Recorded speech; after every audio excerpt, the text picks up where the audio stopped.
मेरी रूह कांप जाती है। ये घटना आज से 12 साल पहले की है। उन दिनों मैं बिहार के एक छोटे से गांव हसनपुर के अस्पताल में कार्यरत था। एक रात अस्पताल में ज्यादा मरीजों की वजह से रात के 12 बज गए थे। उस रात तेज बारिश हो रही थी। मैं भीगते भागते अपने घर पहुंचा। कपड़े गीले हो जाने की वजह से मैं अपने कपड़े बदल ही रहा था कि अचानक दरवाजा खटखटाने की आवाज आई।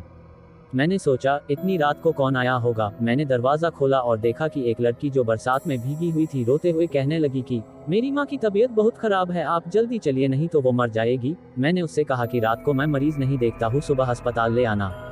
मगर वो लड़की जाने को तैयार नहीं थी और रोने गिड़गिड़ाने लगी। उसकी आवाज़ सुनकर मेरी पत्नी को उस लड़की पर दया आ गई और मुझे उसके साथ जाने को कहा। मैंने मन ही मन परेशान होते हुए बाहर आया और अपनी जीप निकाली। सुनसान रास्तों से होते हुए वो लड़की मुझे 5 से 7 किलोमीटर दूर एक दूसरे गांव में ले गई। मैंने सोचा कि ये लड़की इतनी रात को मेरे यहाँ कैसे पहुंची, लेकिन मैंने इन बातों की तरफ ध्यान ना देते हुए एक मकान में पहुंचे और वहाँ उसकी माँ बीमार पलंग पर लेटी थी। मैंने उसकी नब्ज देखी और इंजेक्शन दे दिया और कुछ दवाई लिख दी। उस लड़की ने मुझको बाहर मेरी जीप तक मुझको छोड़ दिया। फिर मैं घर पर आ गया। अगली सुबह मैं जब अस्पताल के लिए जाने लगा तो सोचा कि रात वाले मरीज से मिलता जाओ, थोड़ा सा चक्कर ही पड़ेगा रास्ते में जाने को। ये सोचकर मैं वहाँ गाँव में पहुँचा।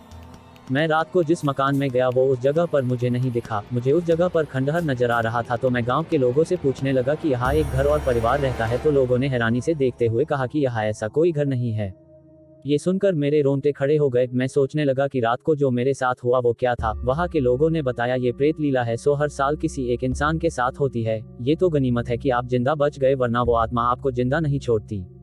मैं हाल की भूत प्रेत में ज्यादा विश्वास नहीं करता था। मैं जब गांव वालों के साथ उस खंडहर में पहुंचा तो उस खंडहर के बाहर मेरी जीप के पहिए के निशान थे और वो इंजेक्शन और दवा भी वहीं पड़ी थे।